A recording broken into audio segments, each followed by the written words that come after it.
Hello, this is Andrew Knotek. We will be going over enjambment and endpoint line. This is very simple to figure out. Let's just jump right into it. Enjambment is derived from French to cross over. It's used in poems when the end of the line has no punctuation whatsoever, leading into the next line. It's generally used to give the poem a fast pace, connect ideas, stuff like that. Additionally, it can be used to draw people and force them to listen to all of the lines coming back. Listen to all of the lines as they come. Simple as that. Next is end stopped line. End stopped line is the complete opposite of enjambment. Instead, it's when there's a grammatical break, periods, commas, colons, hyphens, pretty much any punctuation at the end of the line, breaking it and the next line up. It kind of slows down the pace of a poem, while enjambment kind of speeds it up, and it's used to make the poem more methodical, make the reader think more about each line, put focus on individual lines, etc.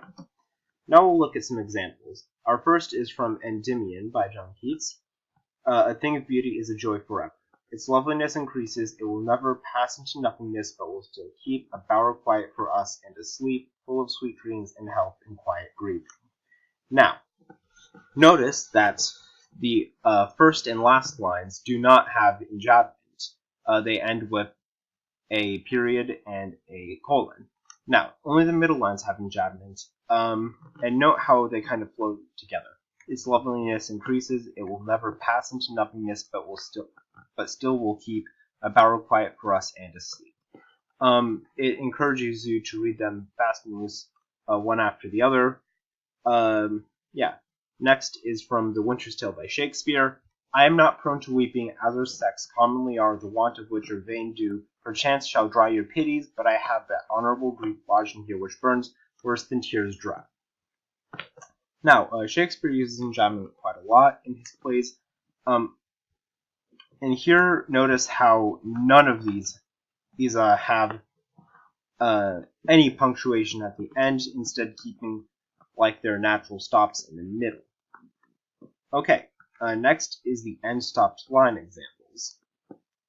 Next is Bright Star by, again, John Keats. Bright star, would I were as steadfast as thou art, not in lone splendor hung aloft to the night, and watching while eternal lids apart, like nature's patient sleeping eremite. Note here, this uses hyphens and commas instead of just periods. And note that I stopped after each line. That I stopped after each line and kind of paused it. This is because end stopped line is a natural break where you would expect it grammatically. Next is Sonnet 18 by Shakespeare. Shall I compare thee to a summer day? Thou art more lovely and more temperate. Rough winds do shake the darling buds of May, and summer's leaf have all too short a date. Again, notice, each of these come right after the other. Bam, bam, bam. But I pause in between each one of them, and each one has punctuation. Now, end stopped line and enjambment are very easy to remember. Really, you just have to remember end stopped line. End stopped line is that each line has an end or a stop, a period, comma, colon, hyphen. So with period, that's an end of a sentence, and a colon or hyphen, that's where you stop in a sentence. Enjambment, all you need to remember for that is the opposite of end stopped line, and it doesn't have any natural ends or stops. And as long as you understand that, you should be able to understand both enjambment and end stopped line. Thank you. Again, this has been Andrew Knotek.